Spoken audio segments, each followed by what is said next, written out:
Vsak dan začne uporabljati umetno inteligenco, če misli, da bo z umetno inteligenco pametnejši, se moti. Ki ni pameten, bo še bolj neumen z umetno inteligenco. Začeli smo leta 1999. V Sloveniji pa sem prvih 6 mesecev res dobival pohvale, trepljali so me po ramenih, kako je super, krasno, ampak kupo ni pa nobeden. V naši košarici je nekaj milijonov nedokončanih nakupov. Ne predstavljam si, da bi ljudje prišli v en trgovski center, bili tam pol ure in... Pustili voziček in šli domov. Tako nekako v resnici izgleda na spletu. Erotični pripomočki so narasli za več kot 10-krat. Niso imeli kaj delati. Smo naredili nov poslovni načrt, da bomo odprli Trst, Zagreb. Vse je bilo krasno. To je biznis, to bo super lav. Ampak ni, ne. Zdaj gremo pa totally digital. In ko bo enkrat računalnik pametnejši od nas, kaj bo pa?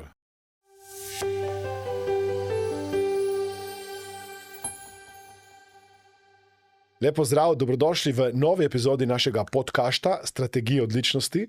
Z mano je danes Aljoša Domjan, direktor in lastnik spletne trgovine NA.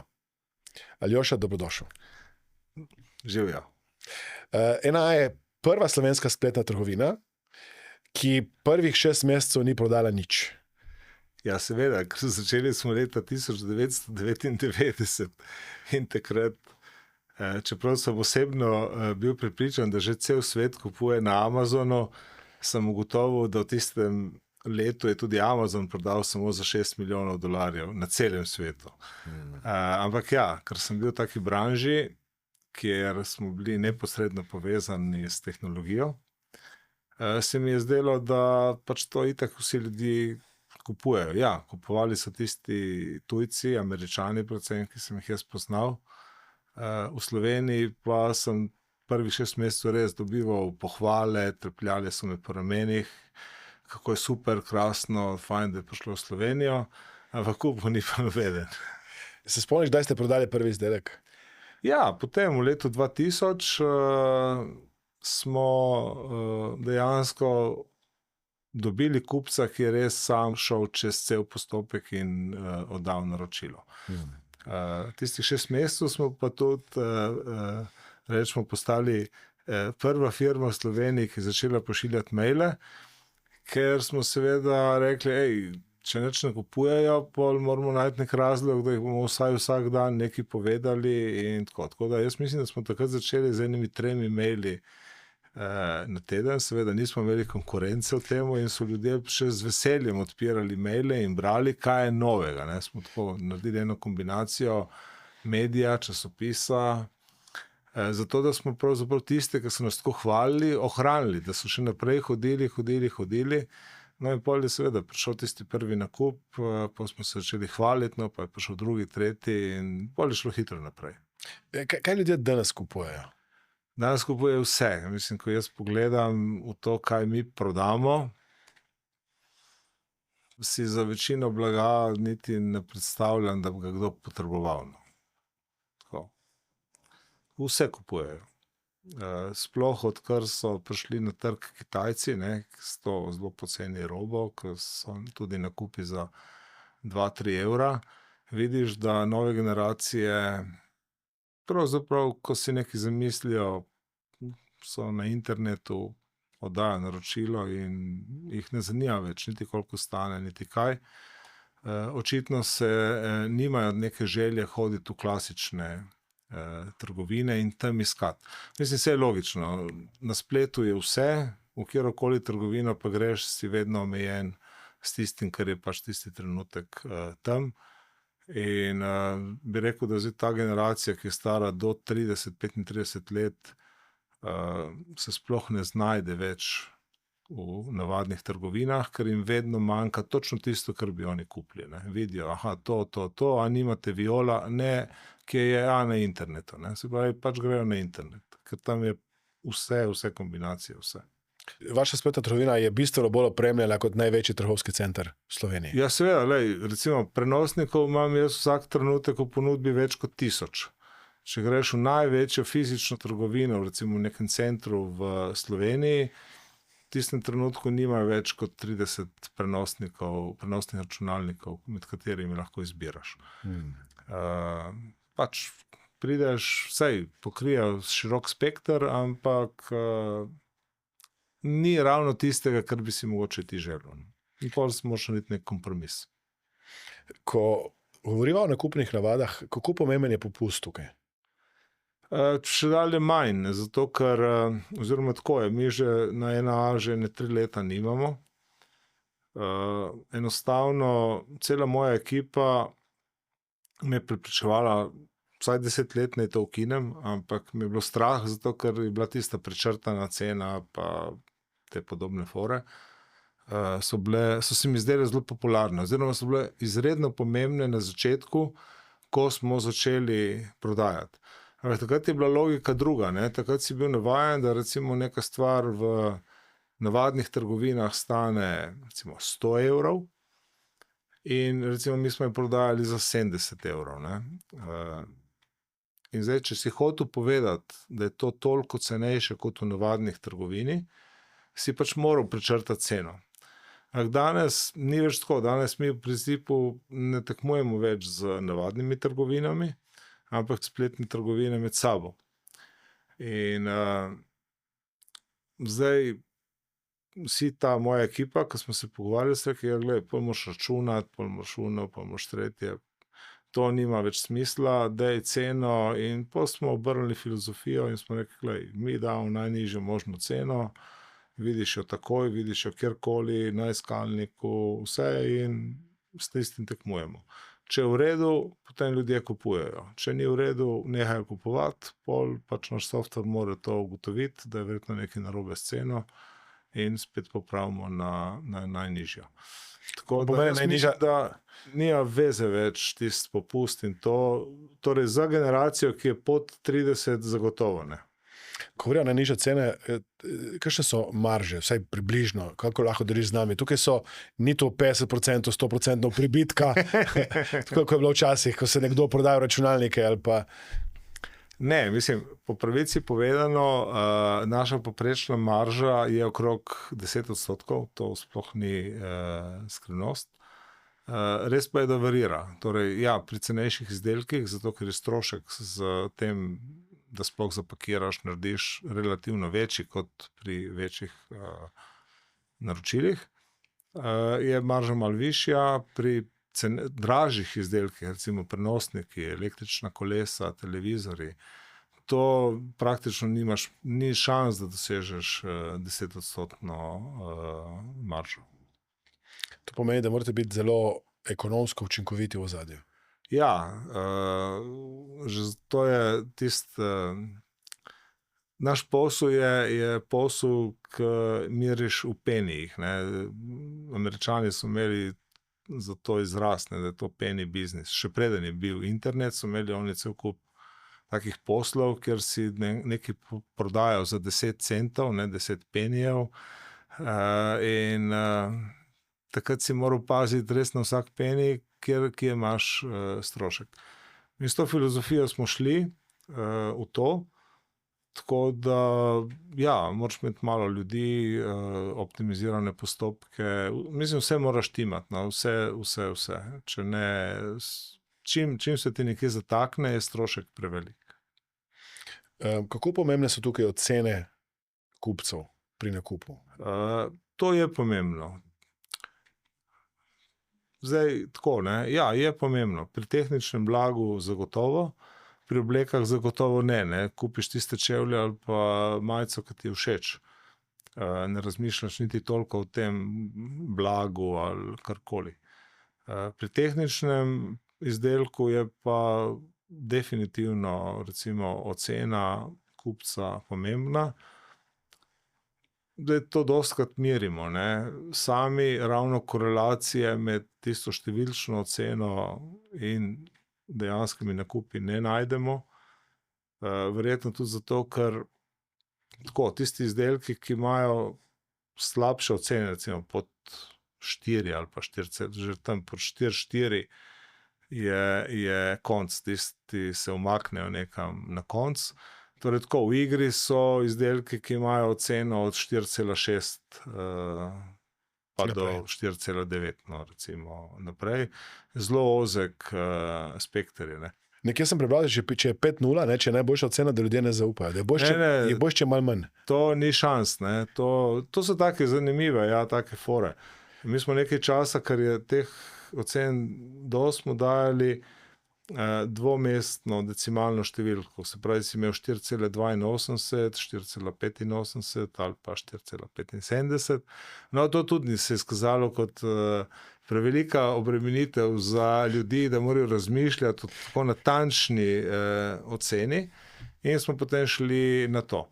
Realnost pokaže, da je pravzaprav lahko priznam še to skrivnost, da ocene zaokrožujemo navzdol.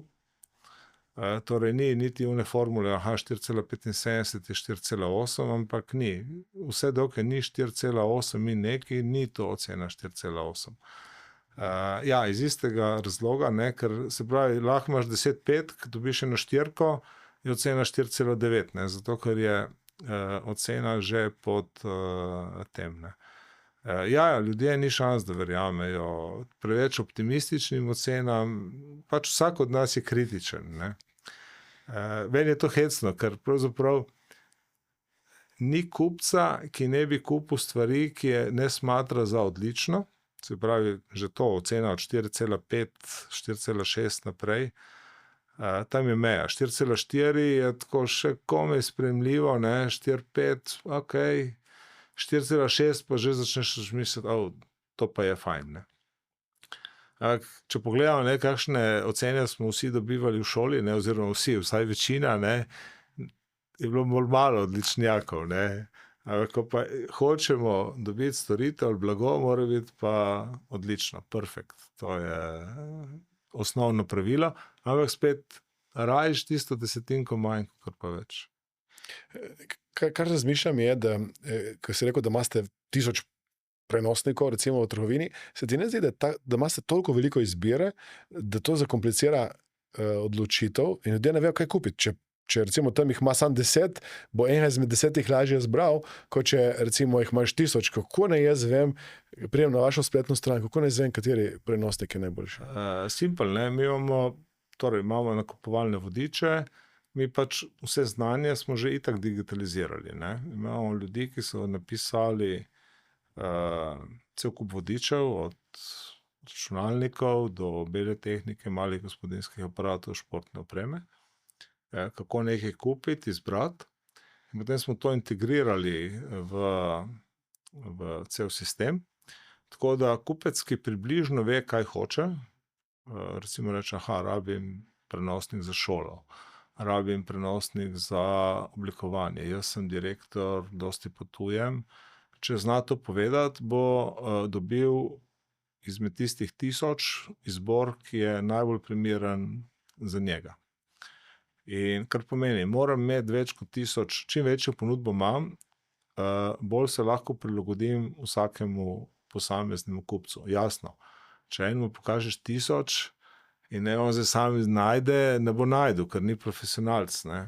Ampak to je isto, kot da bi imel, recimo NA deluje tako, kot da bi imel enega res odličnega prodajalca v neki trgovini, ne, človek pride in reče, glejte, jaz živim to in to, zdaj kaj mi svetujete, ne.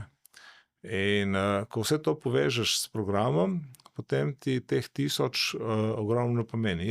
Ko potem človek pove, kaj želi, mu mi seveda pokažemo nek nov listing, nov vrstni red in ljudje gledajo mogoče, jaz mislim, da čez 10 ne grejo, no. To pa vi jih dejansko na nek način naučite, kaj je za njih primerno, da se pravilno odločijo. Mislim, da jih naučim.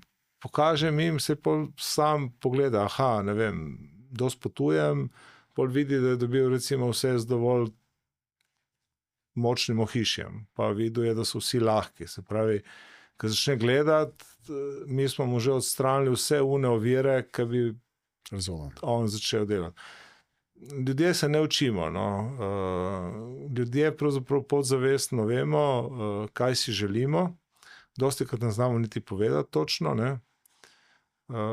In enostavno kupcu moraš pokazati tisto, kar si želi, da on pride iz 10 na 3, 2 in pol se nekaj odloči. No. Če ne najde, gre nekam drugam, ne? Se vrne na Google, začne spet nekaj pisati, iskati in tako dalje. Takrat je kupec izgubljen. Kako? Če ne najde, je izgubljen kupec? Ne, gre drugam, ne, gre išče naprej. Govorim drugo trgovino. Ja, ponovadi gre na Google, ne, na Google in išče, piše nekaj drugega. Ne. Mislim, danes se kupec ne zgubi, ne. Če želi nekaj kupiti, bo našel. Tudi meni se zgodi, da ko nekaj iščem, kar naenkrat dobivam pol sam te reklame.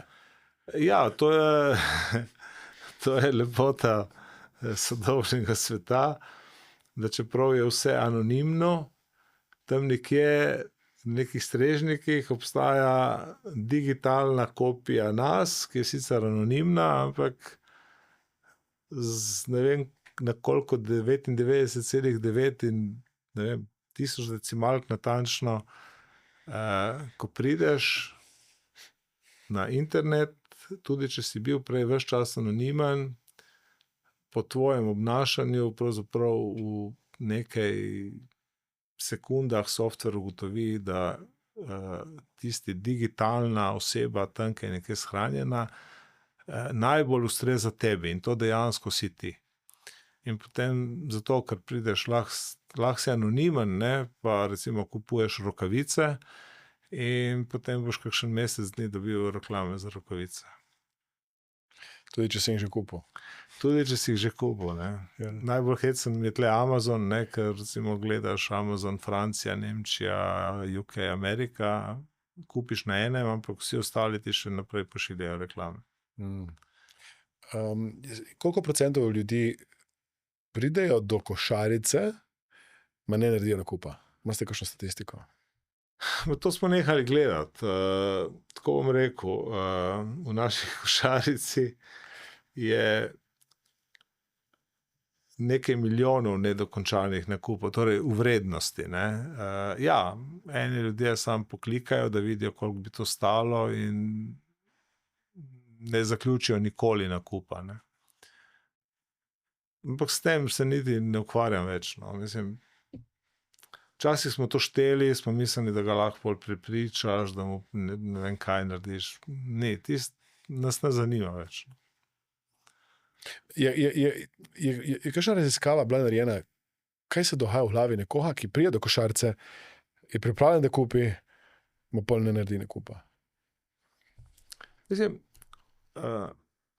razlika v spletnih nakupih do tega, ko si fizično šel v neko trgovino, je seveda, da te tam vidijo. Ne, ne predstavljam si, da bi ljudje prišli v en trgovski center, recimo v Ljubljani, in bili tam pol ure in napolnili voziček, se postavili v vrsto za blagajno, ne vem, pogledali na uro, pa grem, ne, nimam časa. Pustili voziček in šli domov. Ja.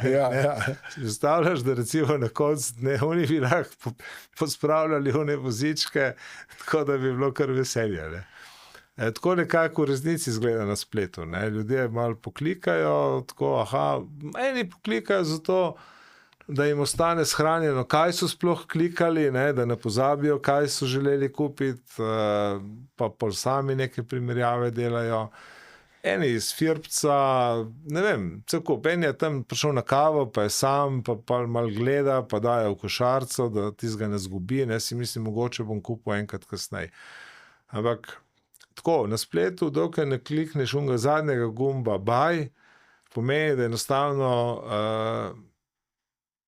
še nisi odločil za nakup. No. In ja, splet je tudi tako, spletna trgovina je malo entertainmenta, tam si sam, nihče te ne gleda, nihče te ne nadzoruje in lahko počneš karkoli hočeš. Ne. Tako da ne da se tega primerjati, no, s klasičnimi trgovci in niti ne razmišljamo o tem več, kaj mislijo ti ljudje. Ne. Ker ja, prej smo mislili, mogoče mu je bilo predrago, mogoče je šel k nekomu drugemu, mogoče je uno. Ampak Ne, večina ljudi pravzaprav niti ni odločena za nakup, tako mali svirca gledajo. Čeprav meni se je zgodilo, da sem sredi nakupa, me nekaj zmotilo, sem prekinil in potem sem dobil neko obvestila, da sem potem dejansko dokončal nakup. Torej, to je možnost. Ne? Ja, mislim tako, če to seveda tako trgovine, recimo, ki so ozko specializirane, recimo, če je neka trgovina, ki prodaja samo majčke ali pa recimo nogavice, ja, in imajo visoko maržo, ne, potem recimo lahko ti zelo hitro pošljejo, ko nisi zaključil nakupa, popust. Nek kupon, ja. Nek kupon, ugodnost in to te hoče dobiti nazaj. Tega vi ne naredite, Ne, ker ima premajhno maržo in zato, ker enostavno ne gre, ne. Ni, mi recimo imamo na NA je približno 400 dobaviteljev in recimo naša glavna funkcija je, da vsem zagotavljamo tudi enake pogoje. Torej, zakaj bi jaz nekomu, ki prodaja prenosnike, recimo prenosnike prodaja preko nas, mislim, da vsaj 20 dobaviteljev. In vsi imajo iste pogoje, ne. Ker čim bi enemu dal boljše, bi ta seveda začel prodajati več, ker bi imel verjetno nižjo ceno, ne. In tako da jaz se v principu ne trudim prodajati ali pa siliti ljudi, mi smo zelo nevtralni. Tam je, damo vse informacije, kupec vse ima, cena je dobra, mislim, vsaj najboljša možna, kar je lahko v nekem trenutku mi sestavimo. In kupec, kar rabi, kupi. No. Če vidite nekje pri konkurenci nižjo ceno, jo tako vi spremenite navzdol? V principu tako, za velik del izdelkov to skrbi že software sam. Aha. Torej, vedno nekajkrat dnevno preverjamo cene konkurence. To je postalo nekaj običajnega, tega ne počnemo samo mi. Seveda imamo pa različne formule in algoritme, kako to počnemo. Mislim, te gre danes živce, ko vidiš pri konkurenci, da je cena nižja od nabavne? Ne. Si misliš? Mislim, to vem, da imajo težave. Aha, to sem vesel. Jim pustiš, ne prodajo, ker delajo minus in na koncu boste itak vi zmagovalci. Na koncu rabiš nek denarni tok in dobiček, da živiš. Ja, tisti, ki, mislim, tudi mi kdaj prodamo kaj z izgubo, ne, in gremo pot, ne. Ampak ja, to pomeni, da smo v nekem trenutku kupili preveč nečesa, smo recimo narobe ocenili velikost trga, ali pa smo pozabili, da bodo to tudi konkurenti, mogoče istočasno prišli na trg, ne. Vse to je simpel. Če recimo pridem zdaj z 50 sesalci, ker je dovolj velika količina za enega modela za Slovenijo, in mi istočasno naredi uvoz teh istih 50 sesalcev še recimo nek konkurent, potem jih je 100 v Sloveniji, ne, in nimajo šans, da jih bo prodala. Vsak bo prodal približno pol, ne, in pol tih ostane. Zdaj, če se v njih pol hočeš znebiti, to gre dol. Ampak tako, tisto, zakaj smo mi dobri, je, da iz teh zgodb sem že pred parimi leti umaknil vse ljudi, ne. Mi ne moramo kontrolirati 400 000 izdelkov, kaj se z njimi dogaja. Tako da to vse počne software, ki enostavno spremlja cene konkurentov, obstajajo algoritmi in tudi software je sposoben, v bistvu s temi algoritmi smo sposobni ugotoviti, ali se prodaja nekega izdelka ustavlja zaradi tega, ker je trg nasičen, ne? Da smo dosegli vse kupce. V Sloveniji je to zelo hitro, ne? 2 milijona ljudi, to je majhen trg. Ne? Zdaj, od teh 2 milijona ljudi, koliko je dejansko kupcev? Ker eni so recimo mlajši, ki nimajo še možnosti kupovanja, eni so morda, zdaj govoriva starejši, ker niso nujno na spletu, ali pa vaši kupci, ne? Čeprav COVID je bilo neko obdobje, ko se je število kupcev na spletu povečalo, tudi med starejšimi recimo. Ja, takrat smo imeli cel kup nekih anekdot, ne, ko so recimo tudi kakšni 90-letniki kupovali, ki pravzaprav smo imeli tudi kupce, ki niti niso imeli interneta, ne, oziroma je imel nek zanač telefon, ki ni mogel niti kupiti, ne, ali pa nek star računalnik. In je poklical po telefonu, ne, ko vidim, ne vem, jaz se spomnim enega možaka, ki je res bil star več kot 90 let in je rabil palerino za na kolo, ne, za dež, ne, in je rekel, lejte, jaz za tega ne morem nekaj kupiti, jaz ne rabim, moja se raztrgala in ja, potem smo mi oddali naročilo za njega. Tisto je bila ena taka izkušnja, 2-3 leta, ko smo morali kompletno našo filozofijo obrniti v kupca, ki pravzaprav ni bil spletni kupec, ki ni znal nič, ki je tako. Zdaj, nekateri so verjeli, da bodo potem ti kupci dojeli, da je fajn kupovati na spletu, da je ugodnejše tako. No, to se ni zgodilo. Ne. Ti imaš ljudi, ki pač ne kupujejo na spletu. In takoj, ko so se odprle navadne trgovine, so ti ljudje odšli. Se vrnili tja. Ja. Je kakšen izdelek takrat v COVID-u še posebej izstopal? Jaz se spomnim, da sem gledal in bral nek angleški časopis in sem tam videl, da so zmanjkovali, da je zmanjkal toaletni papir v vseh teh trgovinah in še zdaj se spomnim, kako sem hodil, vsakeč sem šel v trgovino, sem kupil 2 paketa toaletnega in potem mi je poslala žena po neko mleko, torej sem imel mleko in polna prodelka, ki mislim, da je bila ista, kot je bila par dni nazaj, ker sem imel že pakete tistega toaletnega, ona me gleda spet paketi toaletnega, si mislim, kaj te sam serijo, mislim, ne, kaj je s temi, ne. Tako da toaletni papir, vem, da smo imeli takrat v COVID-u, mislim, nenavadno veliko in je pol trajal še kar nekaj časa kasneje. Je bilo kaj podobnega prve, so kakšni izdelki, ki so izstopali v pozitivno? Ja, to se spomnim tistega časa. Pač mi nismo imeli tega, ker pač toaletni papir ni ravno neki, ki je bil naš, recimo, top produkt. V bistvu sta začeli izstopati zelo hitro 2 kategoriji. Eno je športna oprema, se pravi sobna kolesa, tekalne steze in podobno, ker ljudje niso več mogli v fitness centre. Uteži, trenažerji in to. To je tako. Pri tem je bil porast za tako, vsaj 300%. Enostavno ljudje so začeli delati fitness center doma. In drugi, ker je bil porast še večji, je erotika. Ne. Erotični pripomočki so narasli za več kot 10-krat. Ne. Torej, enostavno ljudje so spet bili doma in Niso imeli kaj delati. Niso imeli kaj delati in so rabili recimo malo več zabave, domišljije in vsega tega na tem področju. No.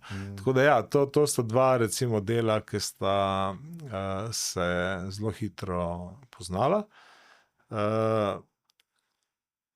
Z neko zamudo, mogoče pol leta, leto, je potem začela rast prodaja televizorjev, ker spet ljudje so bili doma, so hoteli gledati televizijo. Rasli so seveda potem prenosniki, zato ker so otroci jih rabili, ker so bili šoloobvezni za šolski pouk. Po enem letu, spet to ni ravno naš najbolj segment, ampak ko sem se pogovarjal z drugimi, smo Slovenci začeli kupovati pohištvo, pač menjati vse. Ne, seveda, bili smo toliko noter doma, da smo začeli to menjati. Pa še kar nekaj je bilo teh dodatkov za strani države, ne, in smo dobili nekaj denarja, tako da ja, ta denar se je ves potrošil v recimo dom, ne. Zdaj verjamem pa, da so si tudi eni naredili zalogo hrane, toaletnega papirja in vsega, pijače. Najbolj pomembna stvar je toaletni papir. Ne? Ja, brez tega ne gre. Potem si rekel, da ljudje so se kar naenkrat vrnili iz spleta, takoj v klasično obliko. Recimo, ena stvar, ki vidim jaz doma, ko moji otroci kupijo ne vem, tudi čevlje. Jaz si ne predstavljam, da bi kupil čevlje preko spleta, ne, ker jih moram prej pomeriti, začutiti, če mi pridejo prav, imam posebno nogo. Vidim, da so navajeni, da kupijo, če ni všeč, zavrnejo nazaj in da ta proces laufa nemoteno. Ne. Kako to, da so ljudje se vrnili nazaj v klasične trgovine, kljub vsemu, da so se navadili, da so videli, da splet deluje, in niste imeli načina, da bi jih zadržali? Ne, mislim, da ne. Enostavno, če sem se česa naučil v času spleta, v času covida in tako je, imamo različne poglede na to, kaj pomeni tako udoben nakup, bi jaz temu rekel, ne, easy, ne. Pač eni se radi usedejo v avto, odpeljejo do centra, se tam gledajo, pogovorijo in so happy, no, pač. Na koncu ima ta nakup v klasični trgovini ponovadi eno prednost, ki mi nimamo, kupiš, daš denar, dobiš blago, ne, in greš domov in si srečen v tistem trenutku. Na internetu, tako ko so delali meritve, ta sreča, ko rečeš baj, ni tako velika, ne. Mogoče so eni še zelo žalostni, ko so evri izginili z računa. In izdelka še ni, a ni imel kam Izdelka še ni, ne. Ja. In pol tisti izdelek pride, ne vem, medtem ko si v službi, ne, tako da, ampak ti, ki kupujejo na spletu, vidijo čisto druge prednosti. Prvič, res velika izbira, ne, da najdejo točno tisto, kar želijo. Potem očitno so v tisti kategoriji ljudi, ki jim to pričakovanje dneva, 2, 3, recimo, ko čakajo, dosti pomeni, ne, se pravi, so veseli mogoče dalj časa.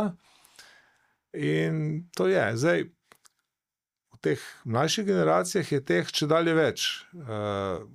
Tudi saj imamo vse živo, ne, saj ljudje eni tudi nočejo iti v velike trgovske centre, ne, ker zdaj spet, če ti hočeš imeti veliko izbiro, moraš iti v večjo trgovino, ne, v čim večjo, ne. Jaz sem šel v NA skozi to fazo, ker pri nas vedno imamo to osebni prevzem pri nas, ne. In tisti osebni prevzem smo v nekem trenutku zelo razširili in je bil tudi trgovina. In seveda sodelavci, ki so tam delali, so me spodbujali, imejmo več zaloge, več za pokazati, in smo se širili, ampak jaz sem videl, tisti biznis ne gre nikamor, in pač v nekem trenutku sem se ustavil in sem rekel, čakaj, sej jaz ne morem tekmovati, ne, če hočem biti najboljši za to, rabim 10.000 kvadratnih metrov veliko trgovino, ne 100 kvadratnih metrov, nič ni, ne, pol sem se spomnil na par centrov recimo v New Yorku, ko sem šel noter, ko so bili recimo tam res vsi, dobesedno vsi Canon fotoaparati, recimo me takrat zanimala fototehnika, vsi objektivi, vse in karkoli si hotel, si lahko probal in vse, ne. To rabiš ogromne površine, ne. In tudi dosti veliko denarja, da imaš to na zalogi. In zaloge in vse, ne. In sem rekel, mi to nismo. In tako da v času covida je pa tudi v svetu veljala ta druga logika, ne, kako priti do kupca, zdaj se bo pa vse spremenilo, vsi smo začeli verjeti v nekem trenutku, da bodo neke spremembe. In vem, da sta bila 2 startupa, eden v Stockholmu, en v Berlinu, ki sta dobila vsaj 100 milijonov vsak evrov, takoj. In sta postavila firme, ki so zagotavljale dostavo v pol ure. Torej, ti si kupil pralni stroj v Stockholmu in si ga imel čez pol ure. Wow. Ko sem jaz šel računati, kako bi to naredil v Ljubljani, sem gotovo, da bi v Ljubljani moral imeti na 8 lokacijah vse, kar prodajam. Torej, ker ti ne veš zdaj, če hočeš pol ure, ne, to mora biti, Tako je. ti kupiš v avto, in gremo, ne. Tudi sam, ne, sem imel, seveda to ni laufalo, v Ljubljani sem jaz imel, ker v času covida je bila ta obremenitev taka, da dostavne službe niso funkcionirale in smo morali postaviti lastno dostavno službo. Mislim, tako je, mi smo dejansko kaj dostavili v 2 urah, ne, v Ljubljani. Bravo. In mi nismo niti gledali, mi smo vozili recimo Vrhnika, Kamnik, nismo imeli mi teh omejitev kot pošta.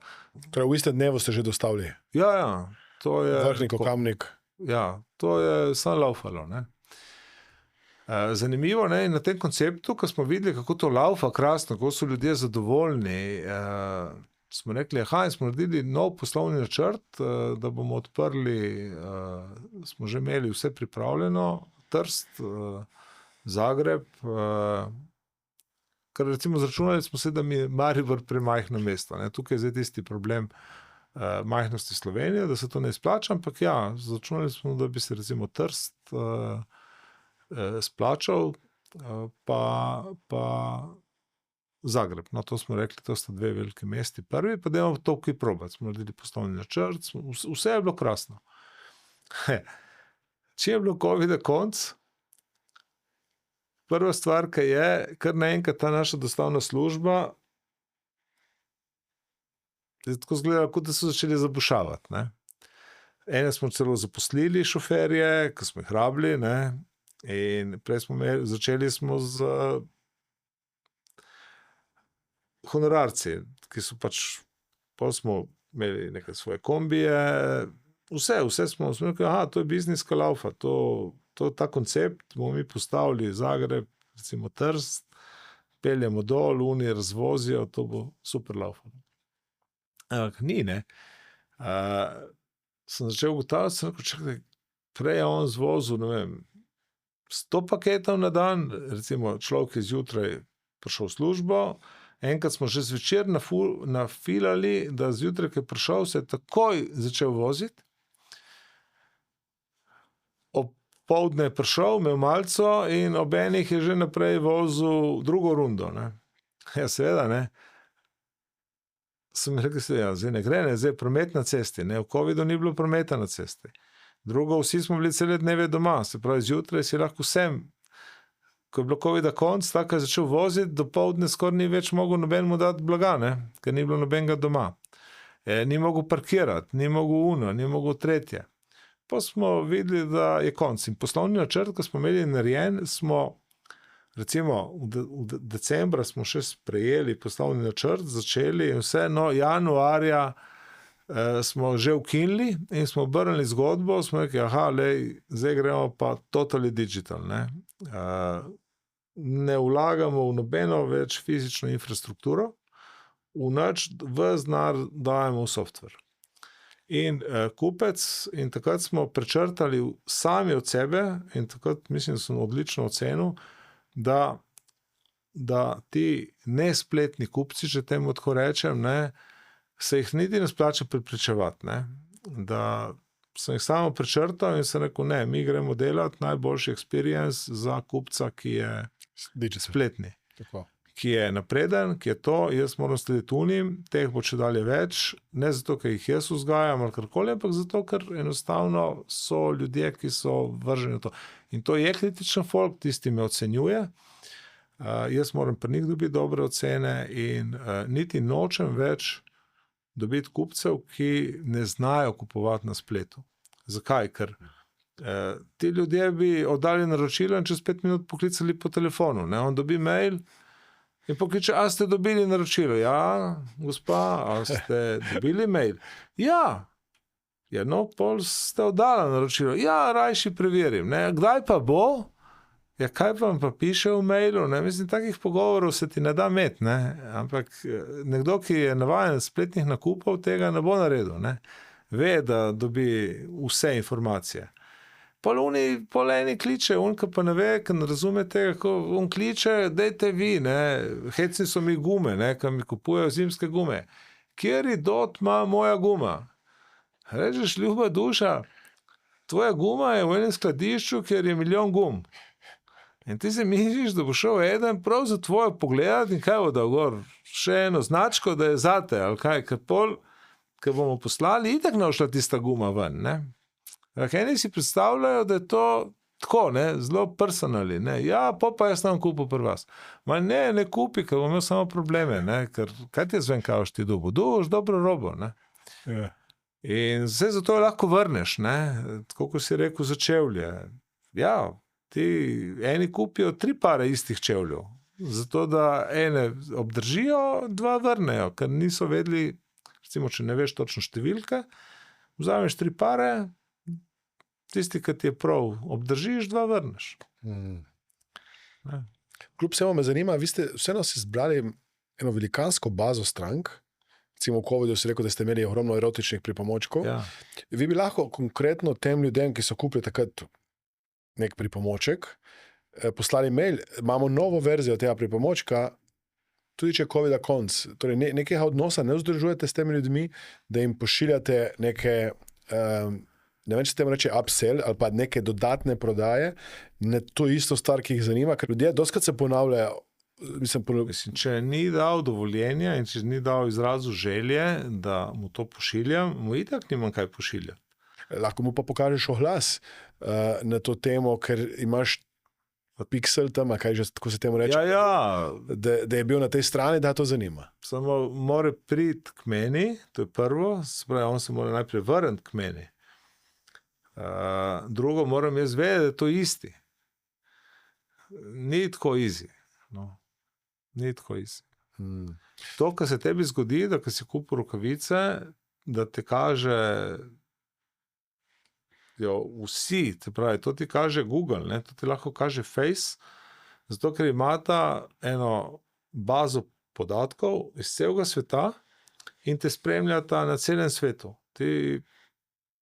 Oni te najdejo. Ne? In, to je ki se je zanimal za rokavice in oni prodajajo oglasni prostor tistim, ki hočejo in oni želijo pokazati oglas tistemu, ki se zanima za rokavice. Mi smo daleč od tega, da bi sploh lahko imeli tak software. No. Zdaj, hvala boste imeli 30. obletnico čez par let te spletne trgovine. Ne? Kako si se mogel skozi nekaj spreminjati, in to tudi na svet za vse podjetnike in podjetnice.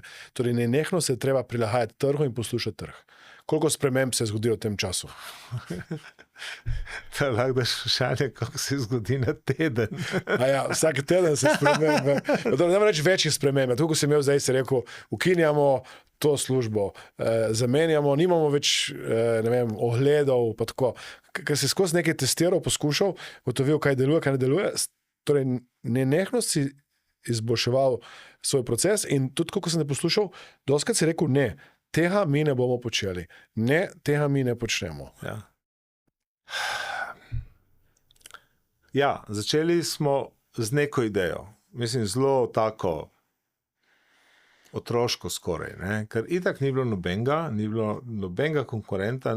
Praktično mi v trenutku, ko smo začeli leta 1999 in še tam nekje do 2005 praktično ni bilo pravih trgovin, niti v Italiji, Avstriji, na Hrvaškem še 10-15 let ni bilo nobenega. In seveda si misliš, zdaj bom jaz šel v to. Ampak ne gre. In takrat smo sam gledali, imej gor katalog, osnovne informacije. Takrat je tudi ideja bila, da greš ti v trgovino, ne, vidiš tam in pa priješ k nam, ker smo mi toliko cenejši. Ker mi se iz tistega časa spomnimo ljudi. Sem tudi sam osebno doživel, ne, da je recimo bil v neki veliki trgovini par, ki je gledal ogromen televizor,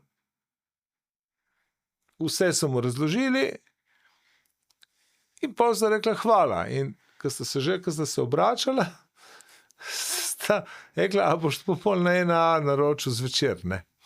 Seja, ne, zato, ker je bilo takrat 25-30% cenejše. Mislim, naša prva vloga vseh spletnih trgovcev je bila, da smo pravzaprav na celem svetu pritisnili na nižanje marž. In temu so se morali prilagoditi tudi klasični trgovci. Oprosti, samo da te prekinem. Kako je možno, da je nekdo imel ceno 25% nižjo in je še zmeraj kupil v fizični trgovini? Zato, ker ni vedel. Zato, ker takrat eni niso šli gor. Mi smo imeli takrat, koliko sem jaz verjel, da cel svet kupuje na Amazonu, ne, nas je bilo pa, ne vem, niti 1 milijon v tistem letu nakupov. Tako smo jaz verjel, da se vsi kupujejo pri nas. Ne? Zato, ker so kupovali tisti, recimo Mi smo kot firma že dosti delali v IT-ju, pač sem imel razvojno ekipo ves čas in smo delali tudi druge stvari in postavljali omrežja, vse živo. Smo velik del infrastrukture v Sloveniji postavili. In ti ljudje so bili IT-evci, ne? In ti ljudje so seveda kupovali pri nas, ne samo za svoje firme, ampak tudi zase osebno. In to so ljudje, s katerimi smo mi živeli. In nam se je zdelo, da so to vsi. Pa niso bili vsi, ne? Velik del jih niti ni hotel iti na internet. In enako je zdaj. Zdaj, teoretično imamo vsi, ne vem, to v telefonu, ne? Ampak eni si sploh ne predstavljajo, da bi kupili prek telefona.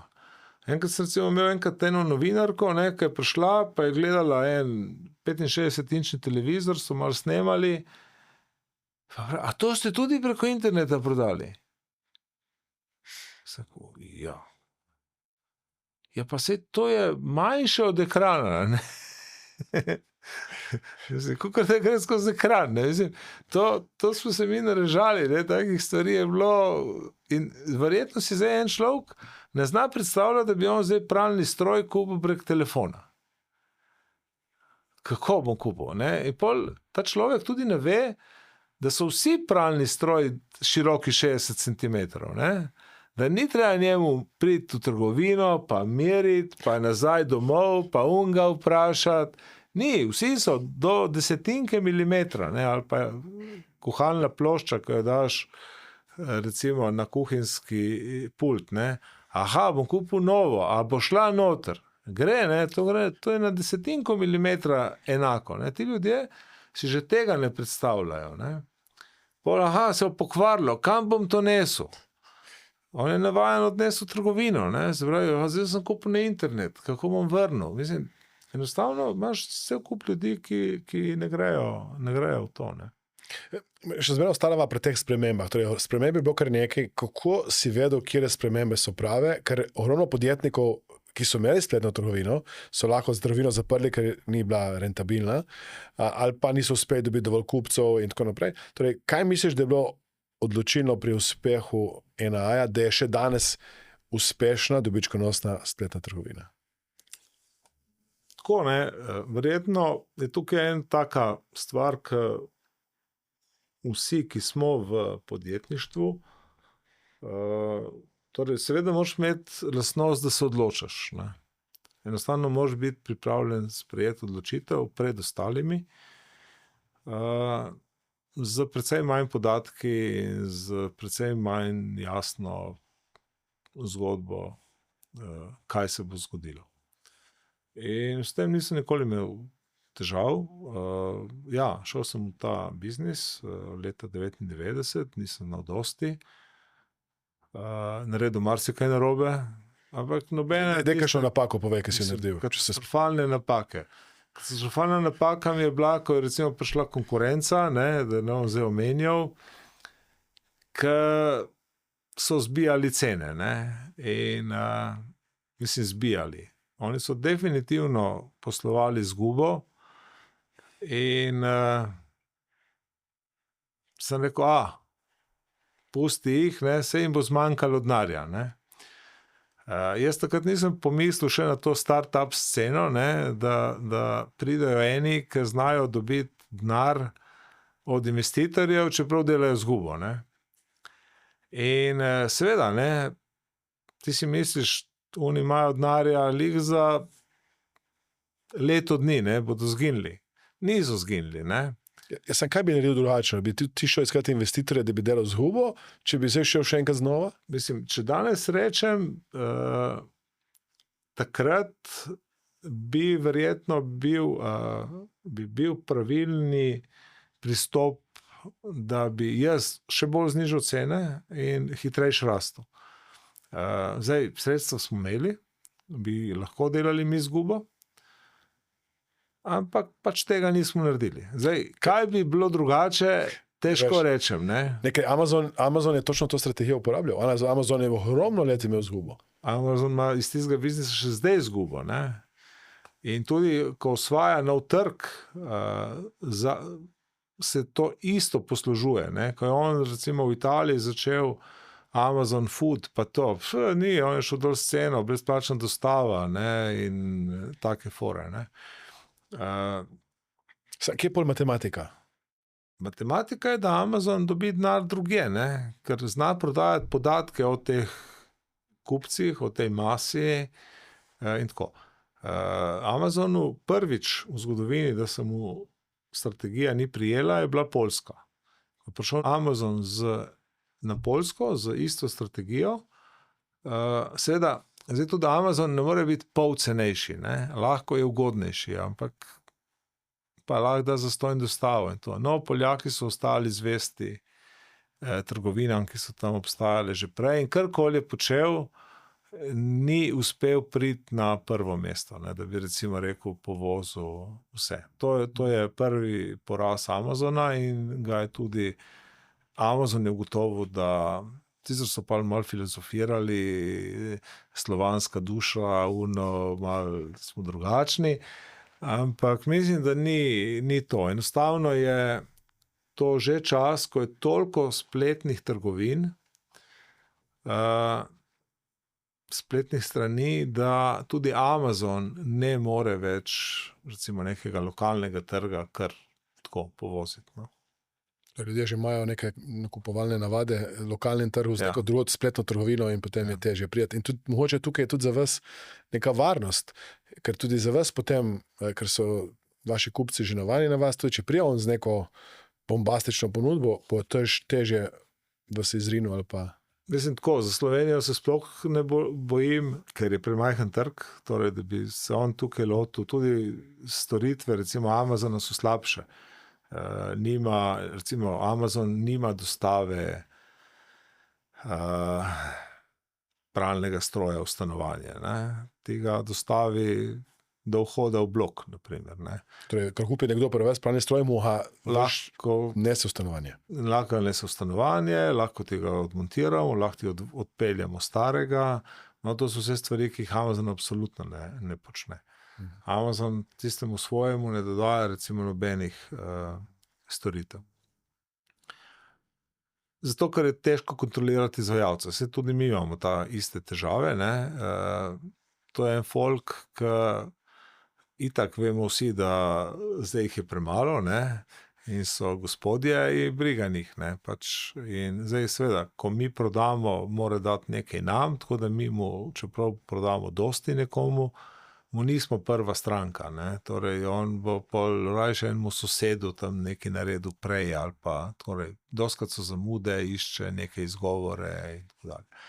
To smo zelo hitro spoznali v začetku, ko smo delali, smo bili recimo vulkanizeri izredno navdušeni nad nami 1-2 leti, ne, da smo mi dali kupone za popust, za montažo pri njih, ker je vsak računal, sej gume so kupili na 1A in zdaj bom jaz dobil stranke. No, to je trajalo samo 1-2 leti. No, potem so rekli ne. Tudi so bile, recimo, takrat sem se naučil, so izredno velike razlike v ceni bile. Ne? Torej, zanimivo, da je bila najnižja cena montaže gum v Ljubljani, najdražje je bilo na Obali. Ker sploh ne rabim zimskih. Če si prišel tam menjati, je bilo 2-3 dražje kot v Ljubljani. Še nikoli ne vidijo sneha. In ko smo mi rekli, koliko bi mi plačali unmu za kupon, oni so se smejali. Se te briga nas za to. Ne, tako da, enostavno razumem Amazon, zakaj nima storitev, ampak recimo mi jih imamo. Drugo, mislim, da torej, ta naša usmeritev, tudi Amazonova je samo spletni kupec, ne, nima nikoli teh drugih možnosti. V Ameriki sem bil v trgovini fizični od Amazona. Ja, je odprl za food, pa neki... Par izdelkov, mislim, tudi tehnične robe notri. Ja. Ampak tisto je bolj testiral. Ne? On testira to, da ti prideš, da te snemajo kamere, da ti sam pobereš blago in greš ven, se pravi, da si ti in the box. Ne? To je pač verjetno dubon. Mislim, pač investira se uči. Manjši, ja. Vsi gledamo ne gledamo več samo na ceno, ker je razlika v ceni ni več tako velika, ne, sej tudi vsak od nas, ne greš vedno kupiti, recimo, če si žejen Coca-Cole v najbližji, ne vem, supermarket, včasih kupiš na črpalki, ne. Čeprav veš, da je mogoče skoraj dvakrat dražja, kakor tam, ampak črpalko si se pripeljal, tam lahko se ustaviš, skočiš ven, greš noter in si izgubil €1, ne. Naš šel zaradi tega iskati parking, se tam ustavil, iti v trgovski center in nazaj, ne. Ta udobnost, konformizem, je, ne, sej to vidimo tudi v vsakdanjem življenju, ne, ljudje rajši rečejo, da hoče večjo plačo, kakor da bo izbral cenejši market, kjer bo recimo kupoval svoja živila, ne. Pa so razlike, po moje, v Ljubljani tudi 20%, ne, in ker porabimo ogromno, ne, bi dejansko lahko ljudje rekli, kaj sem jaz tem težil za večjo plačo, če ne morem dobiti, bom začel kupovati drugje, ne, kjer je cenejše. No, tega ljudje ne počnemo, ne. Ljudje smo zelo konformisti in ko razmišljaš o internetu, je to. Tako da, fajt, ki se ga mi gremo v zadnji 2 leti in smo pravzaprav uspešni, je kako narediti tisto izkušnjo na spletu čim boljšo, ne. Se pravi, prideš na NA, to je neverjetno, ne. Tukaj smo se naučili vse živo meriti. Nekaj merili smo, od prvega dne merimo čisto vse. In sam tako, ne, prej je bilo mogoče malo manj kupcev, ali pa jih niso bili čisto dobro strukturirani, oziroma je bilo vse preveč razpršeno. Tako kot sem rekel, ne, ti ne moreš dati unga 90-letnika, ki je kupil balerino v nek statistični vzorc, ne. In ko smo se pa usmerili samo po covidu na te spletne kupce in delati samo za njih, se je skazalo, da vse naše meritve so čedalje bolj smiselne, ne? Da smo čedalje bolj lahko razumeli rezultate in danes smo mi sami presenečeni, kako lahko samo nekaj besed, ki jih spremenimo v komunikaciji s kupcem, ki so napisane, recimo vplivajo na prodajo, ne? Ali pa pozicija nekega, ali pa kakšno ikono za nekaj uporabiš, barvo, no, to se danes da vse zmeriti, ne? In tukaj smo daleč pred ostalimi, tako da praktično ves čas merimo, izboljšujemo, testiramo, kdaj, če nismo prepričani, kako narediti spletno trgovino še boljšo za te, ki radi kupujejo na spletu. Je zelena barva tista, ki je tako kot semafor, greš naprej, ki te pelje na kup? Pa mogoče, ne vem, sej nisem tisti, ki ve vse na pamet, ne, ker je tega res preveč. Jaz sem tisti, ki recimo mora mogoče kdaj sprejeti odločitev, ampak vedno gledam odločitev na osnovi nekih podatkov. Tudi moram reči, da se to spreminja, ne. Ni vedno isto, ne. Tako kot prej smo rekli, cena 9,99 je super, ne, boljše kot 10. Ni, 9,99 ni dobra cena, ne. Kje je pa dobra? Zdaj so dobre cene 9,84, 9,68, take, bolj dol, ne. Niti 9,90 ni dobra, ne. Moraš iti 9,84, 9,68, tukaj ta zgleda taka, da je res jo zračunal, ne. Tako da je ful mislil, da je naredil tako pravo ceno, ne. In ljudje recimo temu dosti bolj verjamejo eni taki ceni, ne.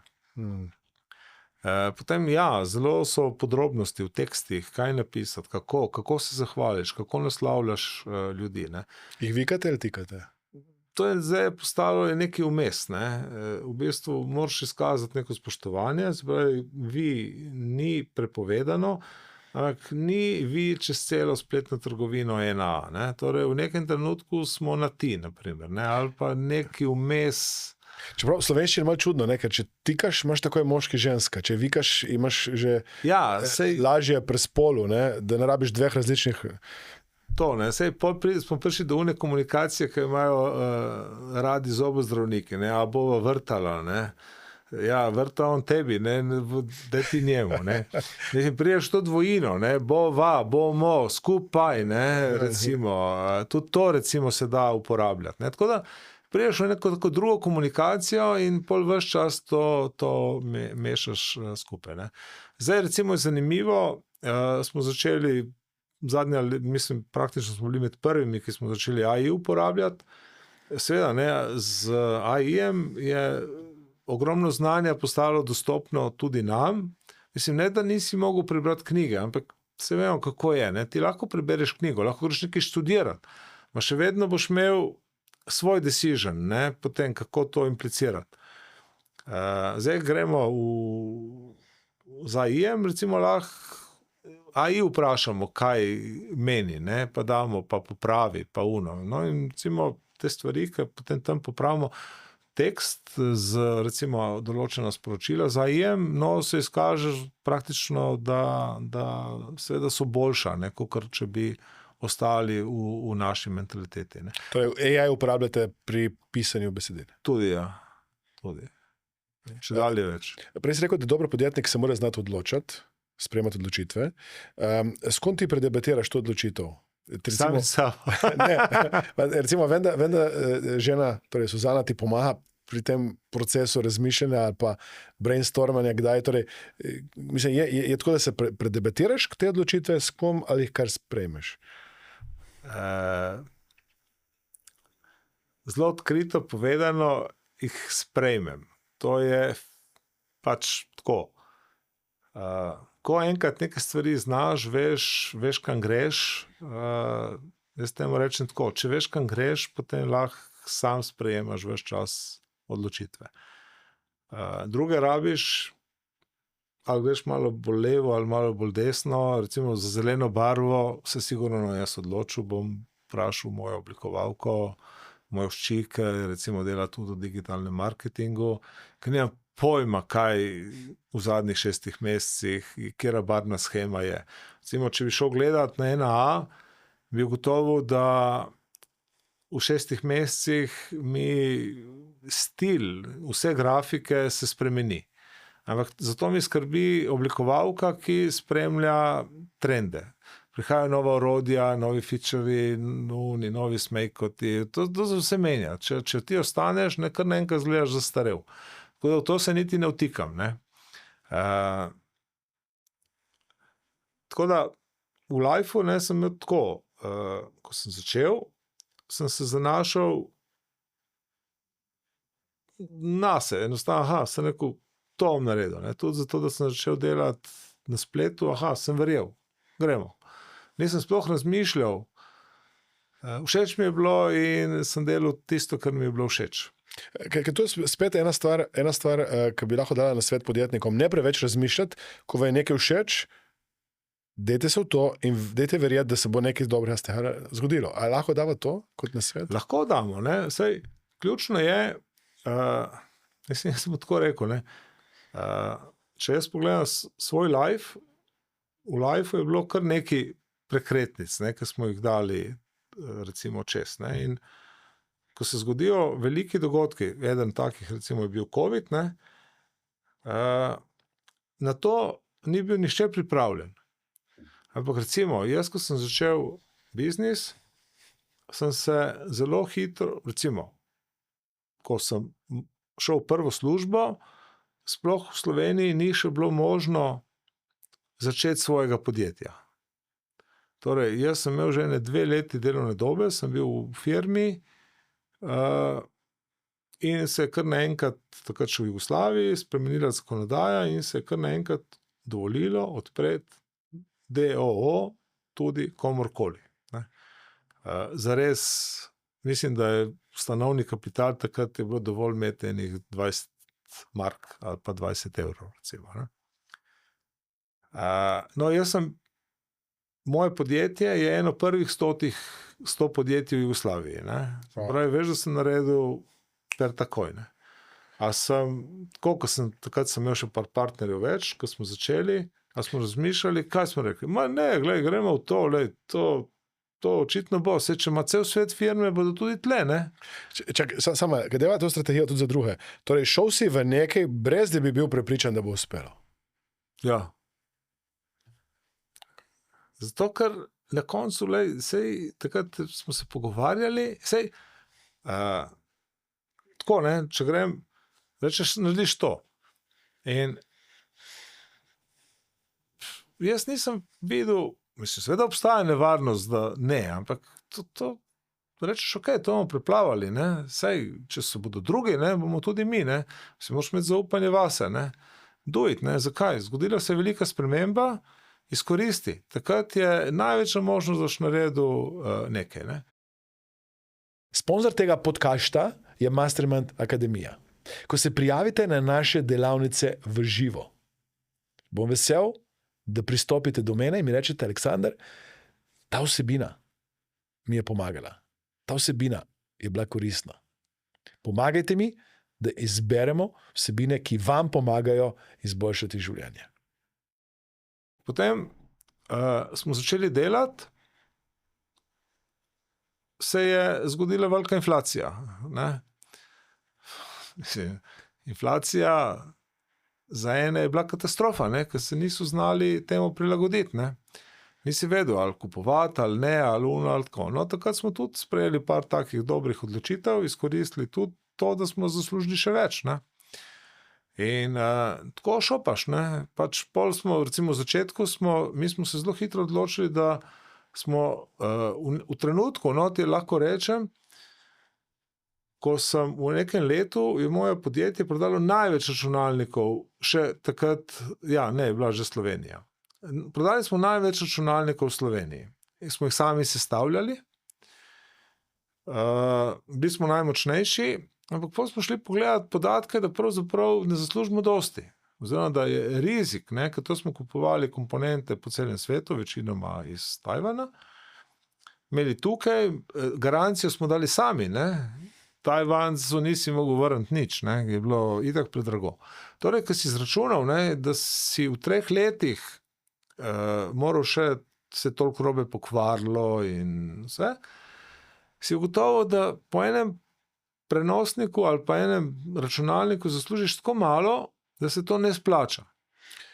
In se šli ven iz tega. In smo čez noč, se pravi, januar, smo zamenjali vse te osnovne plošče in vse to, kar smo kupovali najugodnejše, smo šli kupovati v Ameriko, enemu najdražjih prodajalcev te opreme, ki je bila res izredno zanesljiva. Se pravi, smo rekli, vse smo brand, no, prodaja v naslednjem letu je šla na tretjino. Mi smo prodali samo še tretjino računalnika. In to je recimo bil trenutek, ko je neki naših konkurentov v tistem času vskočilo v ta trg. In so rasturali, zato ker je takrat je bil, recimo, Jerovšek Computers. No, recimo, ne. Ja. In seveda, on je naredil točno to napako, ne, da je delal izgubo, ne. Z vsakim računalnikom, ki ga je prodal, je delal izgubo, ne. Pa imeli smo takrat enega Eurobita tam na poti v Vipavi, ne, vem, da sem šel enkrat v Novo Gorico, ne, ker sem pač z Nove Gorice, pa sem se ustavil tam, sem rekel, kaj tam oglašuješ, imaš ene računalnike v časopisu Delo, oglase, jaz kupim vse. Rekel, tebi ne prodam. Sem rekel, zakaj ne? Rekel, pa boš ti zaslužil, ne, boš imel ti vse in boš prodajal dražje. Sem rekel, seveda, zakaj prodajaš po ceni? Se prodajaš pod nabavno ceno. Jaz usvajam trg, ne. Ni, je propadel, ne, je šel v izgubo. Pravi, to so taki enkrat decisioni, ne, ki jih moraš sprejeti, ne. Sam še zmeraj ne razumem, Joša, popravi me, kako ti veš, zdaj se moram tako odločiti, torej ti skozi gledaš neke podatke, ker to je tudi lahko na svet za vse podjetnike.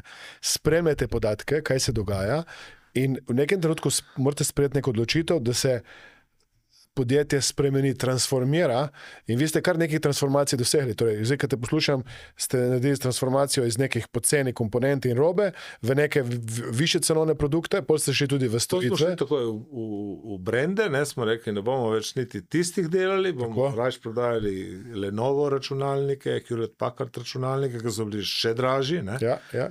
In enostavno, spremljaš trg, moraš videti malo prej, no. In trg se hitro spremenja, oziroma se bo še hitreje spremenjal. Ja. In potem je prišel recimo COVID in zdaj recimo prišel AI. Sem bil dejansko prvi, ki je začel sigurno sestavljati ekipo za AI, ki je težko, ko so se vsedel z mojimi programerji, so se smejali, ne? Ko smo naredili prvi program za AI, prej sem rekel, Aljoša, to ne dela nič, ne? Mislim, to je brez veze, ne? Pa sem rekel, okej, ne, smo se nekaj naučili, ne? Dej, pusti, počakaj to 2-3 mesece, sej AI itak je čedalje boljši, ne? Pa smo iste programe probali čez 3 mesece in so bili dobri rezultati, ne? Sem rekel, kako? Se uno raste, ne? Uni software se uči, ne? Pač smo imeli, prezgodni smo bili, ne? Smo naredili prav, samo on ni znal dovolj, ne? Ma ni treba nam popravljati, ne? In zato sem zbral ekipo, pravzaprav, ki je evropska, ki ima cel kup tudi zunanjih sodelavcev, ki res obvladajo programiranje, AI in delamo, recimo naši prompti, ne, so zdaj dolgi že po tudi 40 strani, ne, ko damo AI-ju nalogo, da nekaj naredi, ne. Torej, kaj recimo lahko narediš 40 strani dolg prompt? Kaj naredi? Ker moraš točno vse definirati, ne. Ti moraš dati mu input, kaj mora kontrolirati, vse, ne, ker inteligenca, ne, ni, mislim, tisti software ni inteligenten, ne, tisto je taka komercialna zgodba, ne, da ima IQ, pa da uno, pa vse, tisto ne dela tako, ne, tisto samo ima dostop do ogromnih baz, do vsega, kar smo se naučili in ima nekako združeno in če ga začneš ti spraševati in ne veš, kaj hočeš, začne halucinirati, vse to vemo vsi, ne, in govori neumnosti, ampak tebi so prijetne, ne, tudi, ko smo mi recimo naredili potem na tej izkušnji prva stvar, ko smo šli delati, mi smo imeli eno ogromno bazo vprašanj in odgovorov strank, praktično 1 milijon, in smo rekli, zdaj bomo ga s tem naučili, da bo on začel odgovarjati našim strankam. In prva stvar je bilo, kaj reči, kako reševati zamude, ne? Ker je to najbolj tak pereč problem. In pridejo programeri, naredijo, to je bila prva stvar, so bili navdušeni, to je pa super, ne? In potem smo imeli sestanek, oni kažejo, lejte, to vprašaš, tako dobiš odgovor, to. Jaz sem bil navdušen. In potem sedimo nekaj časa, sem rekel, čakajte, ma nekaj ne štima tle. Pravi, kaj? Sem rekel, ni rešil problema, ne? Samo tako lepo je povedal, da si že skoraj pozabil, da obstaja problem, ne?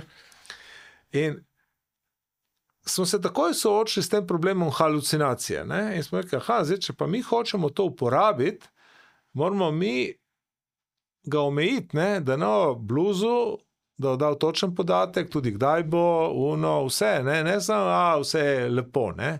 Ker kupec bo za 5 minut vesel, ko prebral, čez 10 minut bo začel nas preklinjati, bo rekel, da smo ga povlekli za nos, ne? In tako smo se recimo naučili te zgodbe. Ampak ja, zakaj sem šel v AI? Mislim, v času, recimo tako, ne, ko so eni še rekli, da v Bruslu prepovedali AI, pa ne, mislim, meni se smejalo, ne, sem rekel, super, ne, vi prepovejte kaj, pol bo mafija delala AI, ne, pol bodo oni investirali in pol bo kriminal, recimo, zavladal na tem svetu. To ni, zame to ni odločitev, ki je ne vem, kaj strateška. Mislim, prišla je neka ogromna stvar. Ja, jaz sem videl 3 leta prej, mogoče pred ostalimi, danes eni vidijo, da koliko to elektrike kuri, kako recimo cena računalnikov, diskov, ramov, mislim, da je šla od lanskega septembra za vsaj 3-krat gor, zato ker pač seveda mašine, ti podatkovni centri rabijo RAM in trde diske, da lahko sploh delajo, ne? In to je taka poraba, zato ker cel svet gre v to. Tukaj pri nas, v našem okolju, eni že, to mogoče ne bo, ma se slišim tudi, da se mogoče tudi spletne trgovine ne bo, ne? Ampak ni, ne, pač jaz vem, da ena formula je zelo simpel. Če hočeš uspeti kot podjetnik, obstajajo taki, ki so res močni znajo, recimo, kot Elon Musk, ki ima neke svoje ideje in jih zna uveljaviti na trgu in dati. Ampak generalno, vedno moraš čutiti tisto spremembo, kaj je, in vedno pa, seveda, tisto, kar mogoče jaz rečem, delam po občutku, jaz sem zelo na tekočem, kaj je on the edge, ne? Kaj je tehnološki vrh v tem trenutku. In kaj je tehnološki vrh v tem trenutku? Mislim, zdaj smo res na robu kvantnih računalnikov, ne, ki jaz računam preboj, ne, ki ga itak napovedujejo, recimo Massachusetts Institute of Technology, je ves čas govoril, da je točka preboja z umetno inteligenco v letu 2030. Ne. Ja, zato rabiš še malo močnejši računalnik, verjetno tudi kvantno tehnologijo, ki bo res pametnejši od nas. Ne. Ti zdaj niso. Ne. In ko bo enkrat računalnik pametnejši od nas, kaj bo pol? Če dalje težje, mi ga ne bomo več mogli razumeti. Ne. To je zelo preprosto. Ne. Ampak catch ni, ne. To ne pomeni, inteligenca bo tam dobra, vse dokler bodo računalniki nam odgovarjali. Ne. Tudi zdaj, ni catch, ti ne moreš reči, to je inteligentno, bo jaz vprašal in on mi bo dal rešitev. Ker pol bi lahko rekel, kako furate na, ne, tega ne zna odgovoriti. Ne. Ti moraš zelo jasen biti in tukaj ljudje kiksnejo, ne, tudi ljudje, ki so izobraženi, ki imajo doktorate, ki so začeli uporabljati AI, oni mislijo, da dajo simpel vprašanje in da potem bo oni odgovoril, da tisti odgovor pravilen. No, tisti odgovor praviloma ni pravilen, ne. Razen, če je res, res preprost, ne. Kiksne na zelo preprostih stvareh. Ti mu moraš dati tiste robne pogoje. Zato so naši prompti tako dolgi, zato ker jaz moram potem en prompt vedeti, da sem dobil zanesljiv odgovor. Daj mi primer, kaj ne pišeš v prompte. Torej, ne pišeš, kaj ne sme biti noter, kaj mora biti noter. Jaz mu že avtomatično povem, da mora uporabiti samo podatke, ki sem mu jih dal, da si ne sme izmišljati. To so osnovne stvari.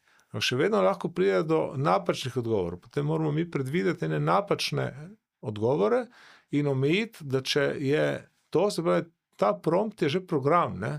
Torej, ti dubi, se kontroliraj sam sebe, če si znotraj tega, če nisi, pedi naprej in tako dalje.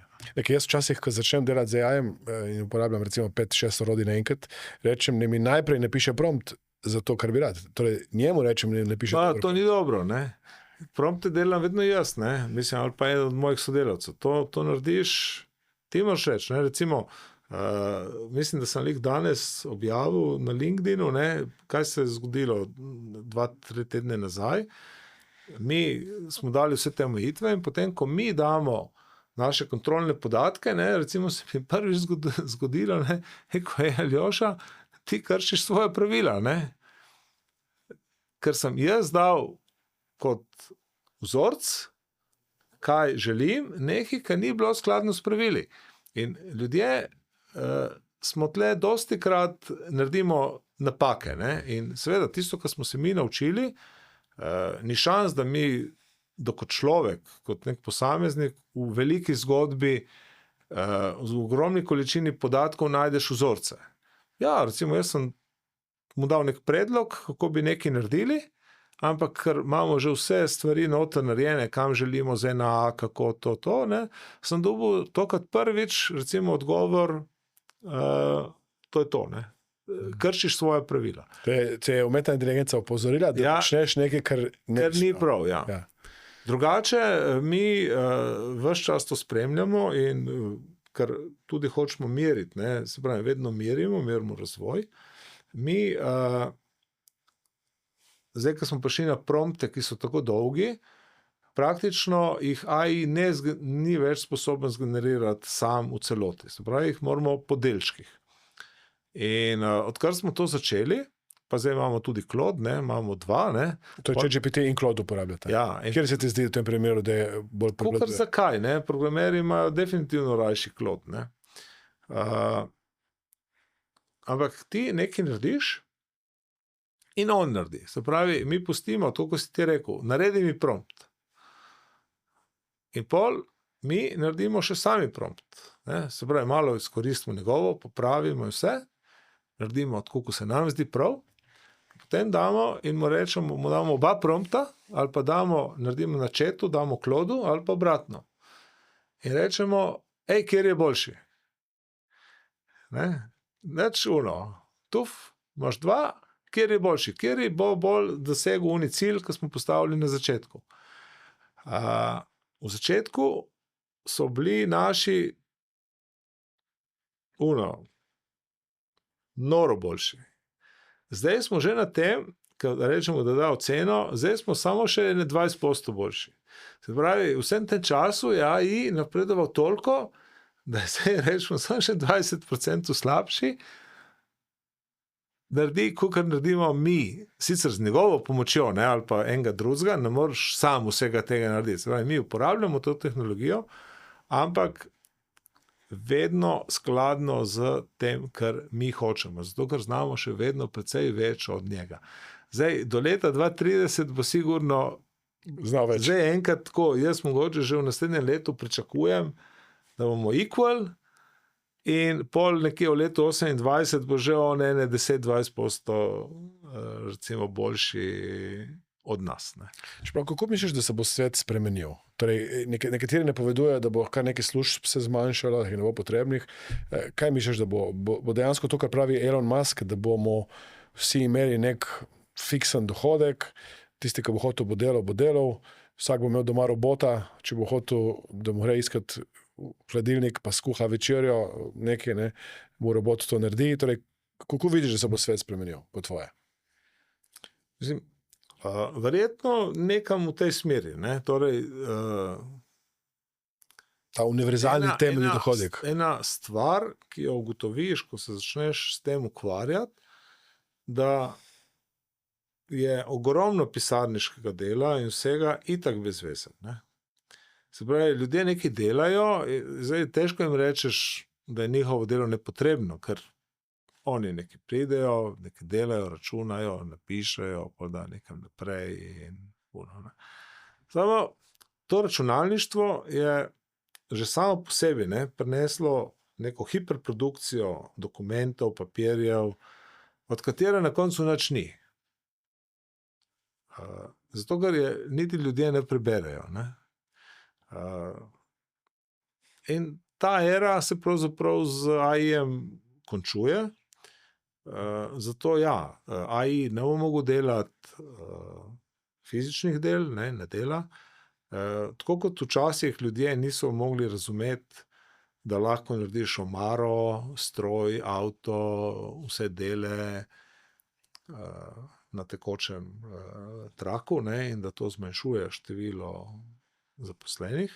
Tako danes ljudje, ki delajo predvsem v administraciji, ne razumejo, da za njih ne bo dela. Ampak jobi, kot so enostavno, torej tista priprava analitičnih podatkov, ne, to dela ogromno ljudi. Jaz sem bil zadnjič na Dunaju, so tam 1/4 industrializirali, postavili. Mislim, ko gledaš une pisarne, sem rekel, koliko ljudi tle sedi, ne, kad ti vidiš, to čez par let jaz ne vidim možnosti, da bodo tisti ljudje tam sedeli. Računovodstvo se pričakuje, da bo se zmanjšalo število zaposlenih vsaj za 80%. Se tudi programeri, ki dejansko, in to je bilo zanimivo, sem prebral, da Microsoft je odpustil vodjo oddelka za umetno inteligenco, torej umetna inteligenca mu je vzela službo. To so take zgodbe, čeprav tako, tisti programeri, ki grejo v AI, ne, ki razumejo AI, zagotovo bodo imeli še delo. Ne. Recimo, jaz sem mojo ekipo, cela ekipa, kjerkoli delajo, v začetku se jim je to zdelo nekaj bez veze in vse, zato ker programer težko razume, da bo kot rezultat neke funkcije dobil nekaj, kar je pobrano od nikjer. Ne more on iti pogledati, je bilo res tam. In zdaj, ampak ko začneš to razumeti in začneš delati to, ta spoj programiranja, in tukaj smo mi res smo dobri, znamo združiti klasično programiranje z znanjem v promptu in potem združiti podatke z tem. Ne. To je recimo naša trenutno recimo velika prednost v NAA in dejansko smo naredili en softver, ki zelo pomaga in kupcu in tudi trgovcu. Samo trgovec seveda bi rad prodajal čim dražje, ne? Ampak ja, tukaj imamo recimo, mi recimo bomo naslednja verzija NAA dejansko to omogočala, zdaj omogoča samo spremljanje, kaj si spraševal, konkurence. V naslednjem bomo cene prilagajali tudi povpraševanju, ne. To, kar recimo počne Airbnb ali pa Booking.com ali pa recimo avioni, ne. Letalske karte. To je vse cena na povpraševanje, ne. In to se spreminja dnevno, ne. Torej dnevno, iz ure v uro, ne. Se pravi, v določenih urah so karte dražje. Zdaj ti ne moreš točno reči, kdaj, ne. Algoritmi spremljajo, kdaj ljudje več kupujejo recimo avionske karte in takrat, ko več ljudi kupuje avionske karte, so cene višje. Cene višje, ok. Na dneve, ko ne kupuješ, so nižje, ne. V Milanu recimo imam prijatelja, ki oddaja, je rekel, ki ima, reče, moja cena za stanovanje je 80 €, lahko gre na 60, če ni povpraševanja, ali kolikorkoli, če je veliko povpraševanje. In se mu je zdelo tako, da to je dal noter, ko z njim, on je vsak dan gledal, kakve so cene, ne? In to je dovolil Bookingu, da mu sam določa cene. Pol en dan zagledamo, pride neko naročilo za 2 dni 800 €, ne?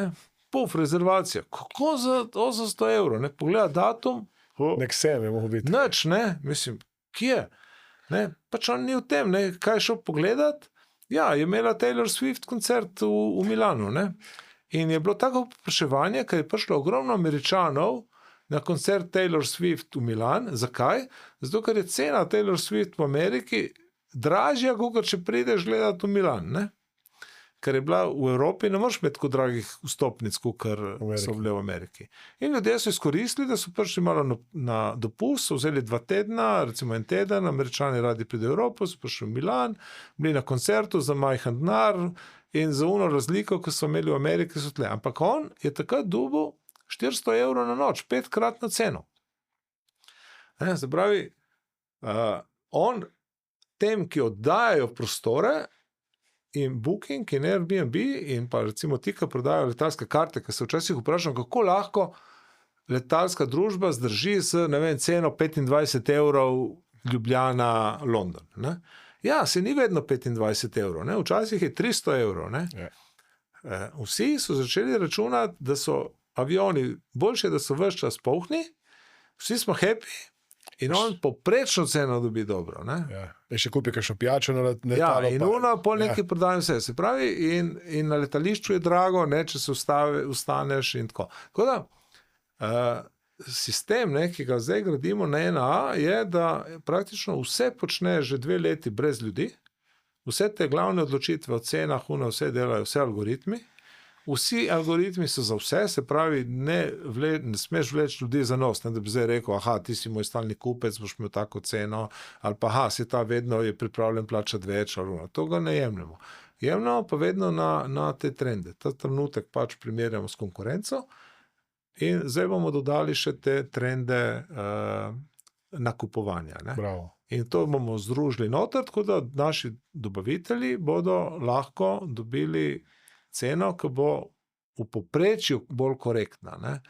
In bodo zaslužili več, kakor bi, kupci bodo pa spet zadovoljni, ker bodo takrat, ko rabiš nizko ceno, imeli nizko ceno, tako kot so prej rekla, če si žejen in je vroče in se ti nadajati iz avta, boš se ustavil na črpalki, šel ven, vzel in boš ostal v klimi ves čas in boš plačal pač 2 € za tisto Coca-Colo, ne. To bo neka udobje. Ja, si nekaj drugega dobil, ne, in pol smo vsi happy. Tako da, ampak vse to, ne moreš početi z ljudmi, ne, ker če bi rabo ljudi, to rabim, ne vem, 1000 ljudi, da bi vse to računali in si nekaj pogovarjali in tako dalje. To dela se umetna inteligenca. To dela lahko vse, povezava znanja, moraš vedeti, moraš spoznati se na poslu, ne, se pravi, na svoj posel, ga integrirati z umetno inteligenco, ampak moraš imeti zelo, zelo natančno, jasno zgodbo, kaj hočeš. Vsak dan začne uporabljati umetno inteligenco, če misli, da bo z umetno inteligenco pametnejši, se moti. Umetna inteligenca bo naredila še večjo ločnico, ki ni pameten, bo še bolj neumen z umetno inteligenco, kaj bo verjel, ne?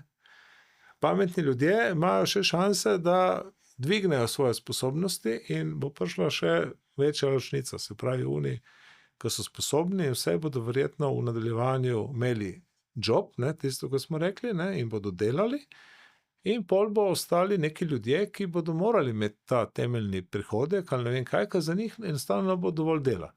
Oziroma, jaz mislim, da dela je dovolj, ne, ker če rečeš, da je treba skrbeti za stare ljudi, za otroke, za zato, da se imamo fajn, da ne da se, ne vem, da smo samo slabe volje, naprimer, ne, da živimo v nekih strahovih, težavah in ne vem kaj. Ne, enostavno svet je lahko precej lepši in dela za narediti ta svet lepši je ogromno. In to delo zagotovo ni računovodstvo, no, če bi tako rekel. Čeprav eni lahko uživajo v računovodstvu. Ja, lahko. Ja, ti zdaj ne moreš meriti po sebi druge. Ne? Ja, tisto bo šlo, ne, se pravi, z računovodstvom ne ustvarjaš, pa na davkariji tudi ne delaš ljudi happy, ne, se pravi, take službe in to bo šlo. Tudi bo težje golfat, naprimer, ne boš mogel manj davka plačati ali ne vem kaj. Se pravi, cel kup nekih stvari, takih represivnih, vse tudi policaji, boš imel nadzor nad prometom, vse, ne bomo delali več prekrškov, bomo res vozili, tam, kjer je 30, bomo vozili 30, če ne bo padla kazen avtomatično, ne, koliko že v nekih državah na svetu. Sploh ni treba, ne, če že moraš imeti že kreditno kartico na avto, ne na nase. Da te kar poberejo. Ja, seveda, avto na registrsko številko je kartica in če narediš prekršek, greš prehitro v vse, iz one kartice se pobira denar. Zdaj, kdo plačuje, jih ne zanima. Ne? Ampak to so ene stvari, ker potem cel kup takih stvari odpade in zdaj eni ljudje mislijo, da malo popravljajo svet. Ma se da lepše popravljati svet, ne? S tem, da pomagaš res enim starim, bolnim, ker to bo vse ostalo, otrokom.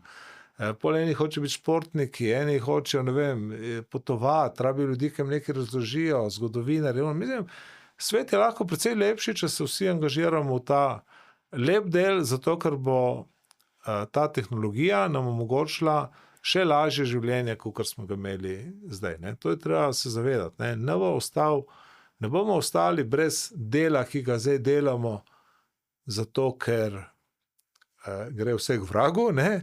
Ampak zato ga postaja svet lepši. Bravo. In se je treba znajti v tem novem, lepšem svetu in biti vesel. Ne? To je ključna stvar. In ko vprašaš, ne, zakaj imam jaz feeling, zato, ker vedno gledam pozitivno na svet. Ne? In pol, če gledaš pozitivno na svet, vidiš vedno te lepe stvari, ki jih zagledaš tam nekaj daleč in greš za njimi. Ne? In če slediš tistemu, tudi uspeš kot podjetnik. Mislim, imam nekako občutek, da boš tudi ti postal tako kot jaz, nek predavatelj, coach, ki boš ljudi spodbujal, da delajo lepe stvari, da so srečni, da so pozitivni. Jaz to vedno počnem, da bom coach, zato ker nisem za to, ampak ja, to drugače ta pozitiven pristop in vse sem se naučil v lifeu.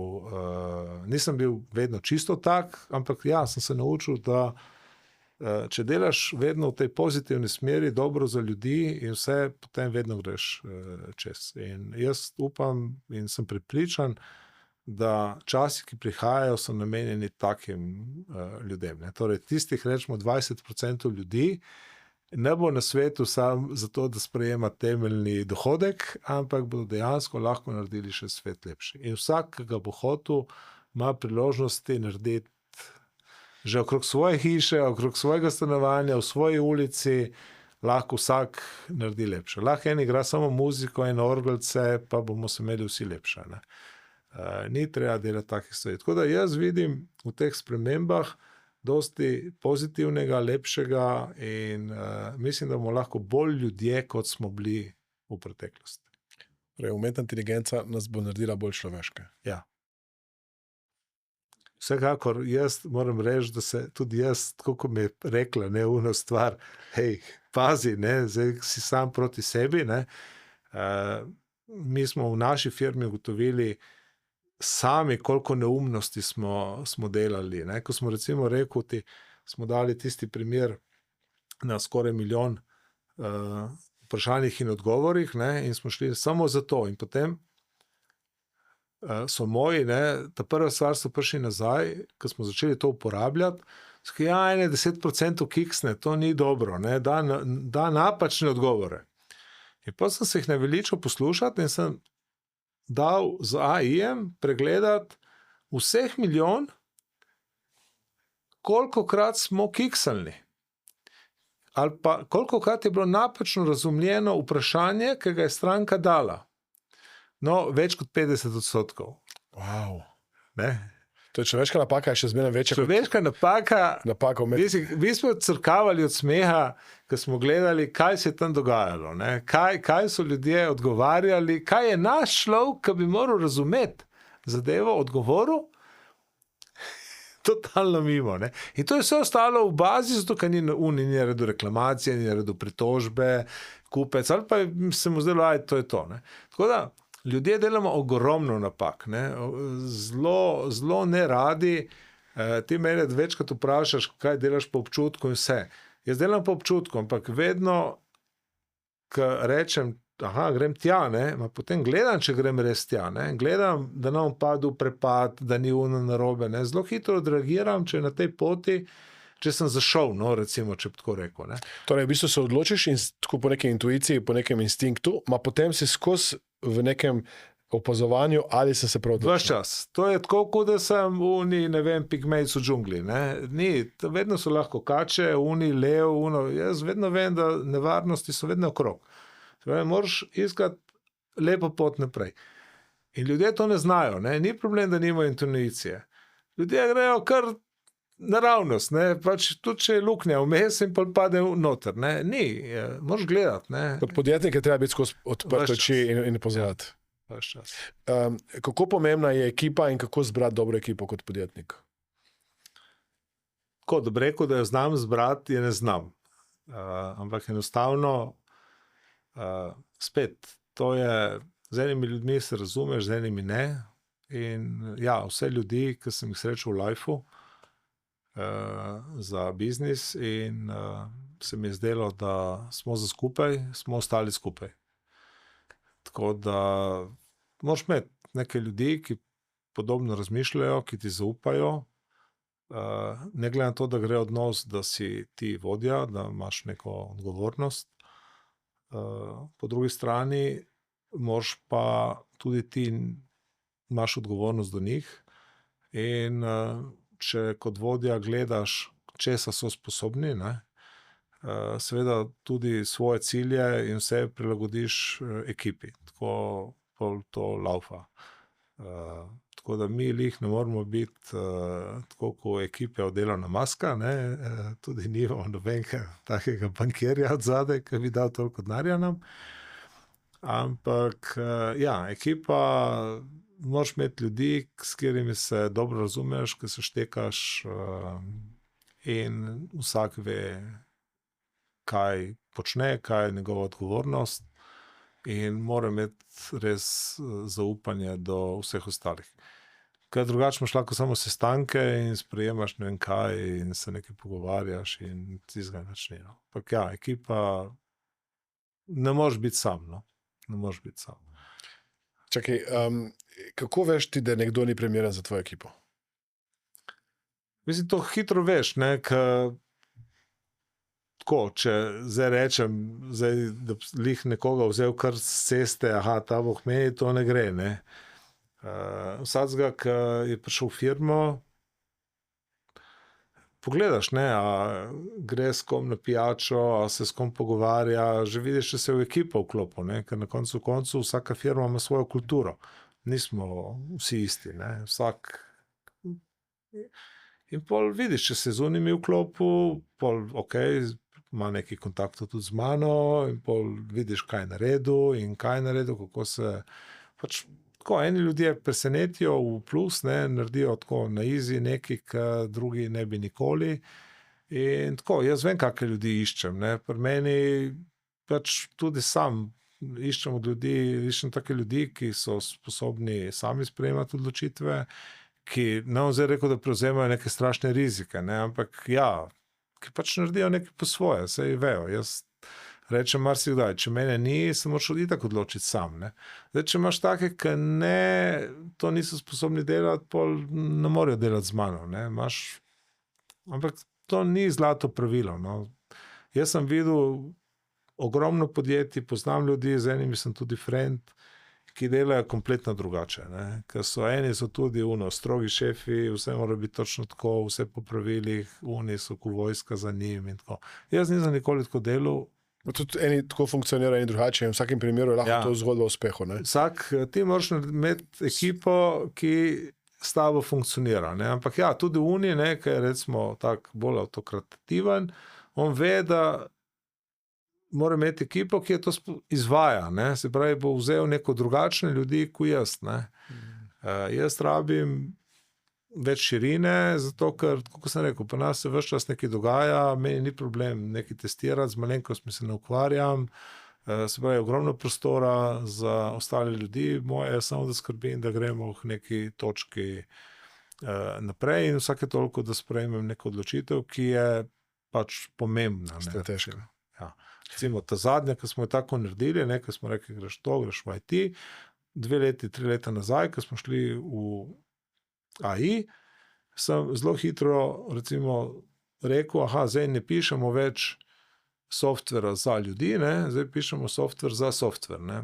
Tako da mi ne pišemo več zato, da je nekaj videl na ekranu, ne, recimo mislim od interno, ne, zato, ker ja, to je to, ne, zakaj jaz vem, da računovodje bodo ostali brez službe, ne, ker oni so imeli neke programe, da so nekaj ali vnašali, ali pa da so nekaj gledali in no, to mi ne delamo več, ne, zdaj, ker to je to, da bi eden nekaj dobil na podatke in potem se odločil, kaj bo s cenami naredil, kaj bo kupil to, no, ni, pri nas to dela softver sam, ne.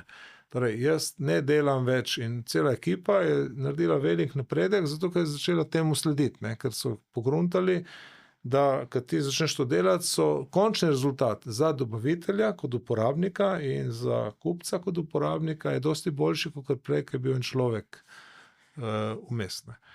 Ampak to nismo vsi taki, ne, to se pravi, so različni načini vodenja in vsega, jaz delam pač tako. Vem, da kot podjetnik delaš več kot 8 ur, torej rabiš kar nekaj ur delati. Kako pomembna je podpora družine in ali si tudi družino okužil s podjetniškim duhom? Pa, torej tako, ne, prvo, kar se naučiš, je, da moraš verjeti v svoje otroke in se sprijazniti s tem, da so tvoji otroci tudi drugačni, ne, da ne razmišljajo vsega enako kot jaz, ne, jih jemljem njih tako hči kot sin delata v firmi, vsak skrbita za svoj del, sta odlična na svojem področju in v firmi sta del ekipe, ne, če tako rečem, ki je skupaj, ne, se pravi, ja, iz družine je recimo neke te vrednote in ta moj pristop v družini funkcionira. Žena je itak podobno, ne, tam sem vsaj imel tisti feeling, ta pravi, ne, da je to oseba, s katero si lahko cel life, ki se podpirava od samega začetka, razmišljava in ja, sva en drugemu ves čas v podporo.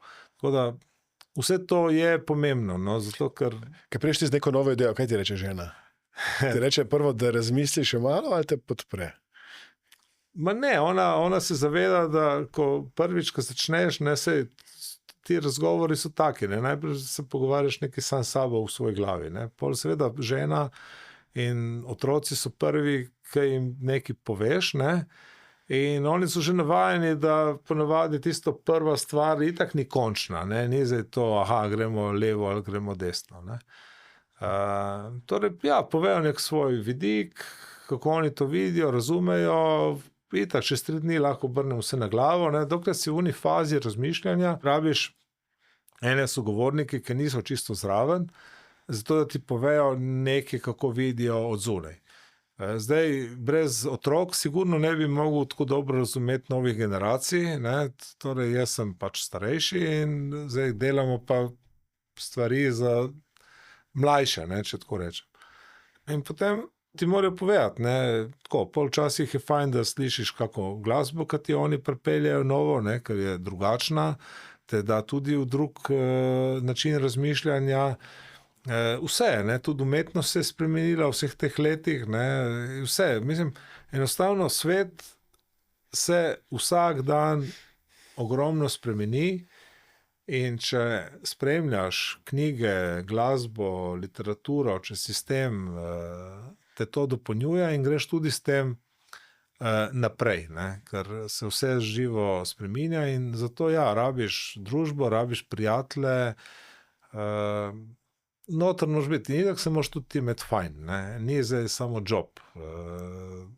Tisto je en del, tako, če nisi srečen kot človek, pol tudi biznis ti ne prinesel neke sreče, ne, tako da moraš pač se imeti fajn, no. Prav. Deva za konec nekaj nasvetov. Torej, kaj je nasvet ljudem, ki bi radi bili podjetniki? Jaz vedno rečem tako. V trenutku, ko zagledajo prvo oviro, je najbolj, da se udarijo po glavi, zato ga tiste ovire ni, ne. Jaz sem se naučil to kot mentor, ko ti pridejo ljudje, ja, to, mi bi vse to, ampak, ne, ampak tiste napake, torej ogromno ljudi bi in ne gre naprej, zato ker vidi, da obstaja neka minimalna ovira, ki jo oni kao sami sebi postavijo neko oviro, ne. Nobenih ovir ni, ne. Tudi ljudje nimajo časa, da bodo tebe spotikali, ko začenjaš, sploh ko začenjaš, lahko začneš karkoli, ne. Torej, ovira si sam sebi, ne. Torej, človek, ki reče, jaz bi to, enostavno prvo in je res misli, da bo dober podjetnik in še želi biti podjetnik, želi biti sam.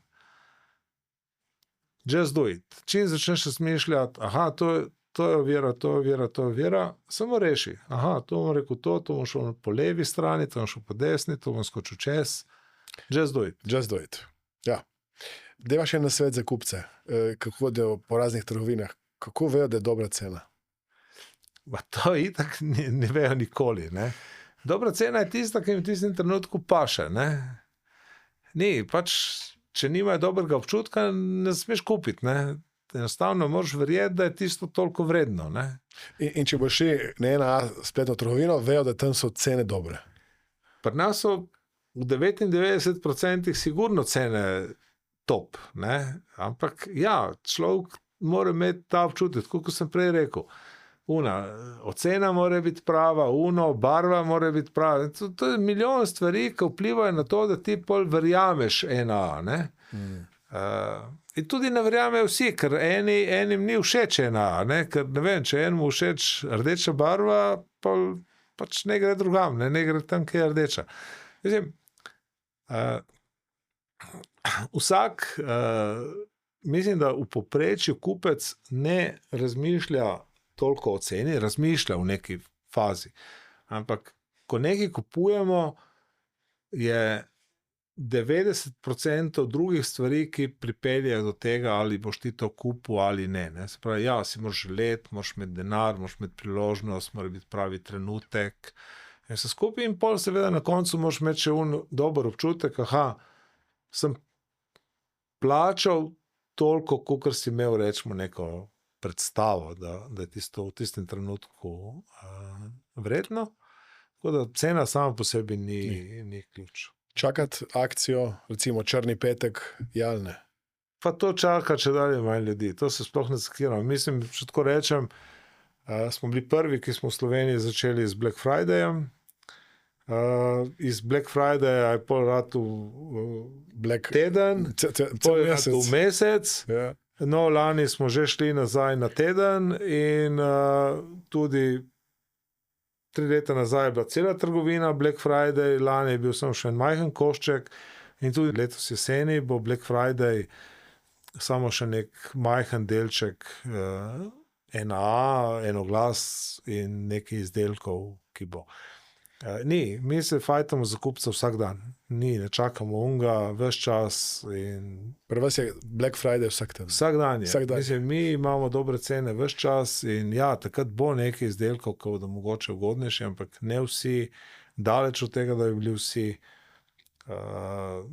Ni. Pač mi delamo vsak dan enako. No. In ni važno, pada sonce, pada dež. To so stvari, ljudje hodijo po svoje, no, po trgovini. Rekla sva že, kakšna je vizija za svet, kako bo svet izgledal. Kaj pa, kakšna je vizija za tvoje življenje? Za prihodnost? Ja, enostavno rad bi bil v tem svetu. Ne? Sej, jaz zdaj pač, služim, sem podjetnik, en dan bo tudi to nehal. Imeti en lep life, se imeti fajn s prijatelji in to je to, ne. Družino, čim boljš vsega in živeti v nekem okolju, ki je tako, kot sem prej rekel.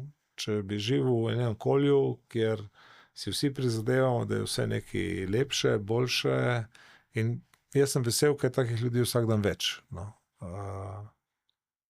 Tako da nimam, mislim, jaz se imam fajn. No, tako. Kaj bi bil tvoj nek nasvet za konec? Ena misel, en stavek, ali še? Saj si že dosti dal teh nasvetov, vendar če bi zaključila z eno mislijo. Če bi zaključila, ona reče, bodite pametnejši umetne inteligence. Ja, mi je všeč. Ostanite pametnejši od umetne inteligence in tako boste ohranili in svoj jaz, svojo človeškost in naredili največ za vse okrog sebe. Jemljamo vse, kar prihaja kot neka orodja, ki nam pomagajo biti še boljši. Pa ne boljši, samo bogatejši, ampak kot boljši ljudje. No. Bravo. Aljoša, hvala lepa. Hvala tudi tebi. V primeru, da vam je vsebina tega podcasta všeč, vas vabim, da se brezplačno naročite na naš YouTube kanal, komentirajte, všečkajte in tudi delite te vsebine z ljudmi, ki jim lahko te vsebine oziroma ta vsebina koristi.